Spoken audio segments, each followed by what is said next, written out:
Al Jazeera's senior political analyst. Just to bring up a point that Bernard was making there, Israel saying that it doesn't deliberately target journalists. We've got to remember, of course, that it was the Al Jazeera offices in Gaza, which I think also housed AP as well, the offices of AP, which were hit by a rocket fired by the Israeli military. This is very important for us as journalists. We're using this to illustrate the kind of pressures that journalists go through, but nevertheless, it's also indicative of the kind of pressures that ordinary people in Gaza, Palestinians, go through every day when they're facing the attacks by Israel. Absolutely. And that's why we've seen such a high number of casualties among our colleagues' family members, because they are part and parcel of the fabric of the Palestinian society. But just as you said, we also have seen the attack on offices, on installations, because I think they do consider, in such context, a journalist to be enemy combatants. A journalist who tells the truth, who reports the facts anyway, about what is going on there is more dangerous to a genocidal government than any Hamas fighter. Because at the end of the day, the human toll in Gaza needs to rebound around the world. What is happening in that part of the world? And it's only journalists. We say journalists are the guarantor of any democracy. Without journalists, governments can transcend their functions, right? In war, it's even more so. There are no other guarantors that a war is going according to humanitarian or international law other than journalists. Who else could be there? Who are the eyewitnesses? Who are the observers? Who are the independent note takers? Who are the first draft historians of what goes on in a war zone but journalists? Except in this very particular case, unlike journalists who hang out in Western capitals, our journalists or journalists in wartime take a lot of risks upon themselves and their families, and hence they tend to pay the price. Now, we've seen that here, and since we keep talking about both Israel and the United States almost interchangeably, we remember how our officers and how our colleagues were killed in Iraq 20 years ago during the American invasion of Iraq. Again, our offices were destroyed, our journalists were killed.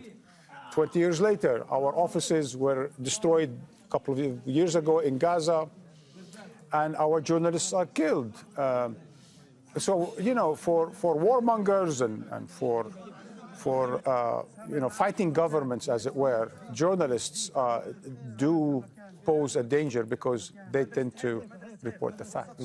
For those of you just joining us, I want to just explain. We're showing you pictures of Wael Dakdou, who is lying on that gurney there in a hospital in Khan Yunis, having received injuries to his upper arm, we understand, from shrapnel from an explosive dropped, we believe, by an Israeli drone in Khan Yunis. He was there covering a story near Haifa school with his cameraman, Samir. Now, we understand that Samir may still be at the school, and the latest we've heard is that medical assistance has not got to him yet. We believe from Wael that Samir's injuries may be critical, and of course there may also be other people who may have also been caught up in that attack as well, and they too will need medical assistance. We're waiting to see or hear what is happening with them.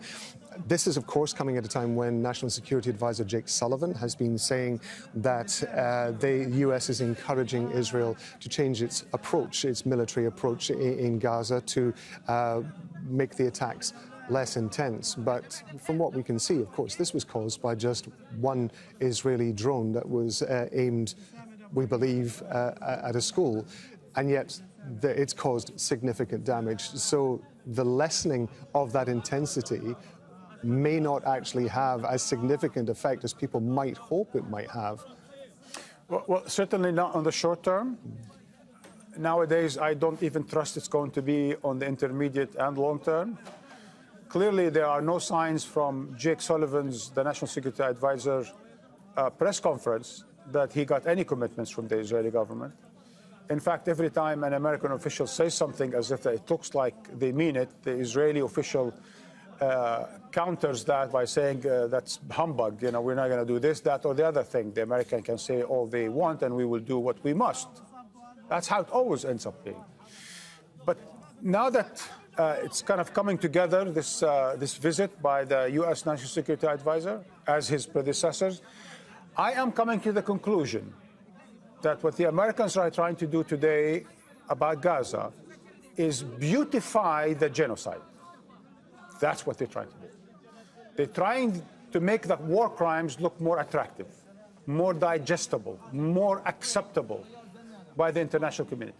They've been asking Israel nonstop to buy them time to kind of ease up on the bombings, ease up on the killings of civilians, ease up on the destruction of hospitals and places of worship and so on and so forth. But the Israelis have been so sadistic in their war that it even irked, you know, everyday Joe, as it were, and Susan in the United States, right? So in some way or some fashion, the Biden administration is basically asking the Israeli government to help America look better, to help it make the genocide look more acceptable, more digestible. But in the end of the day, how can you make an attack on a journalist look attractive? How do you make the killing of a child look good? You can't.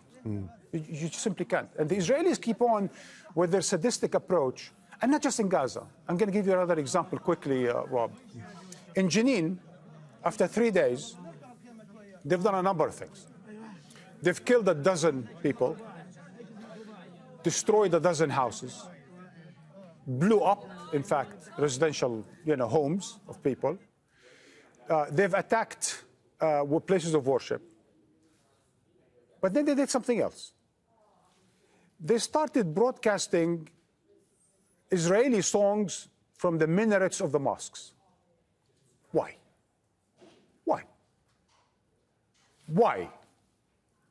Why broadcast Israeli songs in Hebrew from the minarets of mosques? Where does that fit into the whatever stupid, unacceptable, debunked argument they're making about security? Where is that? Where does that lie? But in a humiliating, sadistic, warmongering humiliation of the Palestinian people. And that's in Jenin. That's not in Gaza. So you can imagine there what I've termed earlier Ashtology, the approach of destroying Gaza completely in order to then build something Israeli or whatever it is new there. And that requires, first and foremost, making sure that the word about Gaza does not reach the rest of the world. So that's journalists. Also make sure that doctors are not there to give aid to the injured. Make sure that there is no running water, there is no food, there is no electricity, there is no communication when it's possible, right? There are no homes or shelters for people in this winter time to find a place where they can spend the night for children and families and so on and so forth. So this is the situation where we are in, where the Americans are basically urging the Israelis to beautify their genocide. This also highlights another issue that we were talking about with the representative from the International Federation of Journalists, that it is normally the case any government who would take military action against journalists in a war zone anywhere in the world would say they have a choice to be there. They can choose to leave. This is not the case with the journalists in Gaza. It's not the case with anybody in Gaza. Nobody can leave Gaza. And, to be honest, I mean, go ahead and convince Wael al-Dahdouh to leave. Go ahead. Be my guest. Convince Samer Abu Dakka to leave. Go ahead. I mean, I'm not going to stop anyone to stop them. These people have dedicated their life to their profession, and it's not just an industry. They are not car salespeople. They have been there for decades trying to tell the truth, trying to report the facts about their people, and they're not going to stop because there's a war. It's exactly the contrary of that, Rob. Because there is war, that they're going to stay and report. If there was no war, they might find their future elsewhere. But because their people are under such repression, under such bombing, under such genocide, that they need to be there to tell the world the story, the human story. I mean, that's our slogan, right, in Al Jazeera, telling the human story. I mean, but be that as it may, right? I mean, they're there, especially in this moment, to tell the human story. What is going on in Gaza? This is their time to do their job. So even if they do have the capacity to leave, they wouldn't leave. Some of them have, I mean, Shireen Abu Akleh had an American passport. She could have left. She didn't want to leave. They want to do their duty. As we spoke earlier about Wa'il is a very particular case, right? I mean, I couldn't even, myself, I couldn't, hold it when I heard about the death of so many of his close family members, son and I don't know, we're not going to repeat that. But anyway, all members of his close family members, and he would rebound the next day and to continue to do the job. These people don't want to run away. They want to face the truth in the face. They want to face the Israeli war machine in the face. And they will continue to do their job. And this is not the first time. I have been sitting, unfortunately, or fortunately, in safety with you here on this platform over 4 Gaza wars. I've been lucky to be sitting here in safety. But Wa'il and company and Samer and all these other people have covered 4 wars in Gaza in that time, have covered the implications and the ramifications of 17 years of siege in that time. While we were enjoying our industry, the media industry, they were paying the price. And they insisted, and each and every time, to take the risk for their lives and their loved ones to do their job. So these people should be appreciated, not insulted for doing their jobs, not humiliated, not killed, not injured, not attacked, and certainly not undermined by saying, oh, it's their fault, they could have gone. That's an insult to our and their injury. It's an insult to our intelligence. They are the messengers. They shouldn't be blamed. The problem are the warmongers who are carrying a war of choice. At this point in time, there is no defense in occupied territory anyway. And certainly this has been a war of revenge, a war of genocide against an entire people. And it's been declared as such from the outset by saying there are no innocent in Gaza by the Israeli president, by treating them like human animal by the Minister of Defense, and by saying we're going to go after them and their children and their animals by the Israeli Prime Minister. This is a war that needs to be covered professionally by people who are sacrificing their life, putting their and their loved ones' life at stake. And they should be respected, they should be honored, not undermined by warmongers in Israel. I'm going to ask you, I want to widen this out a little bit, because one of the reasons that we're talking about Jake Sullivan is the fact that he's talking to Palestinian President Mahmoud Abbas. The US is very keen that the Palestinian Authority should play some sort of role in governing Gaza whenever this conflict comes to an end. Given the fact that the level of destruction, the level of injury and death that we've seen in Gaza and in the West Bank, whilst in the West Bank particularly, the Palestinian Authority has been in charge, how do you think people in Gaza would respond to the Palestinian Authority taking over responsibilities from Hamas? Quite reluctantly, but until we get there, there's a long way, right? I'm no longer confident that this is going to be a matter of weeks or months. It's clear from what we've seen the last 70 days, 10 weeks, that the idea of the destruction of Hamas is not going to happen anytime in the foreseeable future. This is a long conflict. And we're going to be seeing the death and the destruction of so much more in Gaza moving forward. And we're going to see how much ethnic cleansing we're going to see moving forward. But be that as it may, eventually people are going to have to rebuild their lives, right? And that's going to require commitment on the part of the international community, notably Arab countries, European countries, the United States. I would say it should have been completely the responsibility of Israel to rebuild Gaza. They destroyed it, they should rebuild it. And if they're going to reoccupy it, then it is within their responsibility, their duty as an occupying power, to take care to make sure that people have shelter, have food, have electricity, have water, and so forth, according to international law. But the day after, as it were, right, the Palestinian Authority will only be credible, and I think they would only commit to extending their rule to Gaza in cooperation with Hamas or in understanding with Hamas, but also in understanding with the United States. This could only be done within the framework of a comprehensive settlement. We've read today in the New York Times by two former American officials that it is time, that was the first line, it is time for the Biden administration to recognize the Palestinian state. That could be an interesting beginning. Right? This has always been thought of as the end. Well, we've been in 30 years now, since 1993, in a peace process that basically led to, not just to nothing, it led to exactly the opposite, more settlements, illegal settlements, and so on and so forth, more violence.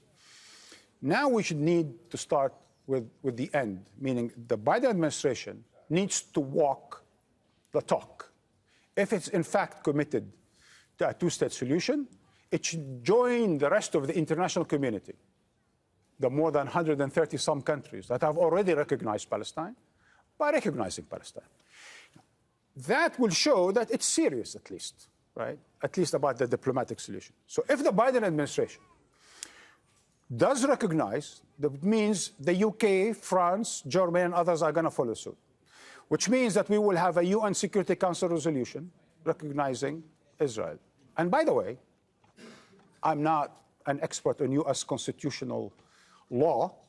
According to the two officials and according to some US Supreme Court ruling precedent, Biden can do that, recognize the Palestinian state, without returning to Congress, because that would have been a problem. Because Israel basically controls Congress.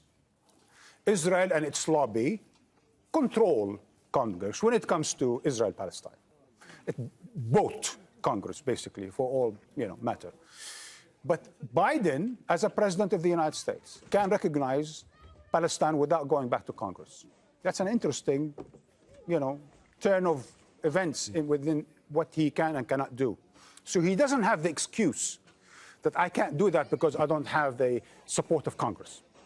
In an election year, that means he could also, and I don't mean to be, supporting his election campaign, but certainly that will really rally the Democratic Party behind him. Because let's all remember also that a majority of the public opinion in the United States have steadily over the past 2 or 3 decades supported a two-state solution in Israel-Palestine. So this will have more benefit to Biden than it will probably have for Palestine, for the immediate future. Because even if he does recognize Palestine, we know that the Israeli government remains obstinate about the fact of another sovereignty emerging between the river and the sea. That will probably push for elections in Israel. As we've seen in 1991, 1992, when the American administration pushed Israel into joining the peace process or be left out in the cold, they had an election, they elected Yitzhak Rabin. Yitzhak Rabin joined the peace process, and so on and so forth, right? So I think we are at an inflection point now, whereby, unlike what we've seen from Jake Sullivan and his fake declarations about beautifying the genocide that's going on in Gaza, the Biden administration can take a serious commitment, a serious step now towards fulfilling its commitment to the Palestinian people and the Israeli people, I should say, because too many Israelis think that the only way Israel can maintain its so-called Jewish and democratic character is by having a Palestinian state next door. Otherwise, Israel-Palestine will become eventually one state that is certainly not Jewish majority state. But be that as it may, clearly we are at an inflection point, and if Biden is serious about the day after, and about repairing the damage in Gaza and between Gaza and the West Bank, and to have some kind of a horizon for people to look for, and to bring some of the Arab partners into the fold in order for them to support financially and otherwise, the emergence of this new state, then this could all create a new dynamic forward. But does the Biden administration have the will to do that? Because if there is a will, there is a way. Marwan, thank you very much indeed. Marwan Bishara, senior political analyst for Al Jazeera, thank you.